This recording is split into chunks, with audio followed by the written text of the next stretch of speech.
જય સ્વામિનારાયણ મિત્રો, સવારના બધાને મારા જય સ્વામિનારાયણ. આજે રજાનો દિવસ એટલે કે રવિવાર છે. એટલે સવારમાં આપણે જાગી ગયા છીએ, એટલે સવારમાં જ જાગવાનું હોય. અને અત્યારે આપણે હવે ફેરીમાં જાવું, એટલે આપણે વાન ભરી લઈ. અને વાન ભર્યા પછી આપણે ફેરીમાં નીકળશું. આજે આપણે આખો દી ફેરી કરવાની છે, કે રજા છે, એટલે ફેરી કરી આવી.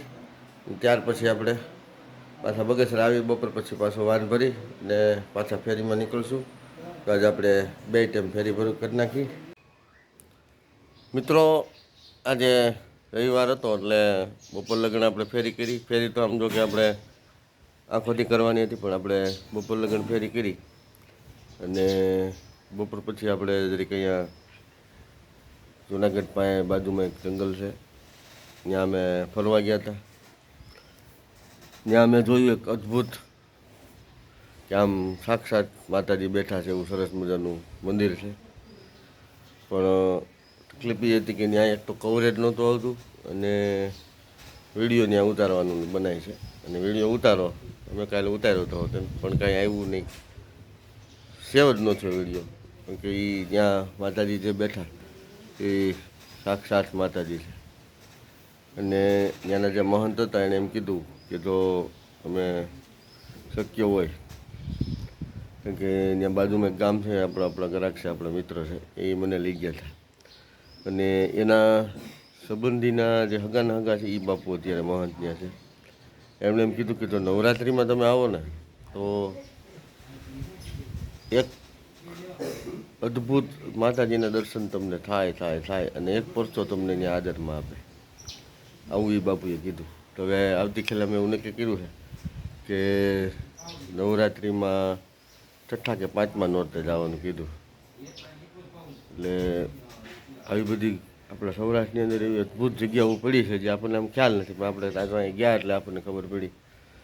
રસ્તો એટલો બધો ખરાબ છે ને ત્યાંથી આપણે લગભગ હાલીને જ જવું પડે. આપણે ગાડી મૂકીને ઓછામાં ઓછું 1.5-2 કિલોમીટર થાય અંદરની સાઈડમાં. ત્યાં લગન તો ગાડી હાલે છે, વાંધો નહીં, જંગલ વિસ્તાર છે, પણ ગાડી હાલે, 4 વ્હીલ હાલે, 2 વ્હીલ હાલે. પણ મંદિર ખરેખર આ માતાજીનું એકવાર જોવાલાયક છે.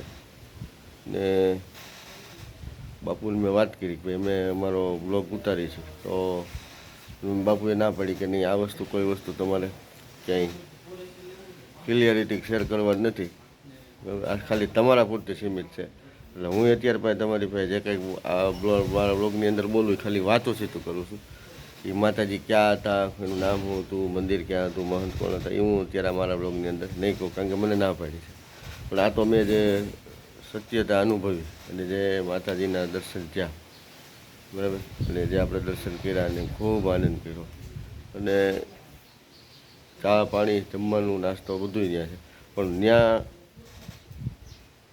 જાહેર નથી કરવાનું. જે લાગતા ઓળખતા લોકો હોય ને જે ઓળખતા હોય, બધા ખેલે બધા જતા હોય, એ બધા ત્યાં જાય છે. આપણો તો ખાલી આપણો ભાગ આપણો સારા થઈ, આપણો મિત્ર હતો ને એમ કીધું કે હાલો જાય. મેં તરત ગાડી ત્યાં મૂકી દીધી ને એની યારે અમે ગયા. લગભગ રાત્રે અમે આવ્યા છું 10:30-11 વાગે આવ્યા. પછી અહીંયા પહોંચતા આપણે 12:30 જેવું થઈ ગયું. પણ ખૂબ આનંદ કર્યો. બાપુએ અહીંયા જમાડ્યા રાત્રે બહુ અમને સરસ મજાનું. અને મને તો એમ જ કીધું કે તમે અહીંયા આવ્યા, ખરેખર ખૂબ આનંદ આવ્યો. બાપુને આપણી યારે શું લાગણી હોય ભગવાન જાણે. અને તો એવું લાગ્યું કે આ માણસો બધા સારા આવે. એની આપણા જે મિત્ર હતા એની યારે ઘર જેવો સંબંધ છે. એ બાપુ ભાઈની ઘેરે આવે જાય છે. અને એમને કીધું હતું કે આવતી નવરાત્રિની અંદર, કે ચૈત્ર નવરાત્રિની અંદર 5મા કે 6ઠા નોરતે તમે અહીં આવજો, તમને હું માતાજીને સાક્ષાત દર્શન કરાવે. તો આવી બધી સૌરાષ્ટ્રની અંદર આપણે ઘણી જગ્યાઓ, પણ આપણને ખબર નથી. આ ખબર પડી એટલે આપણે ગયા. અને આ તો માતાજીની કૃપા હોય તો આ બધું થાય, બાકી થાય નહીં. બાકી ગમે એટલા ફાફા મારી તો કે એમ કે દર્શન થાય નહીં. આવી અદ્ભુત જગ્યાના દર્શન તો ન જ થાય. એમ છે ઘણી જગ્યાએ છે, પણ આપણને ખબર નથી. તો આ આપણે જે મને અનુભવ થયો, જે મેં વસ્તુ કાલ બધી જાણી, એની આ મારા વ્લોગની અંદર તમને જણાવું છું, બરાબર. આવતીકાલે મારા વ્લોગની અંદર બન્યા રહેજો.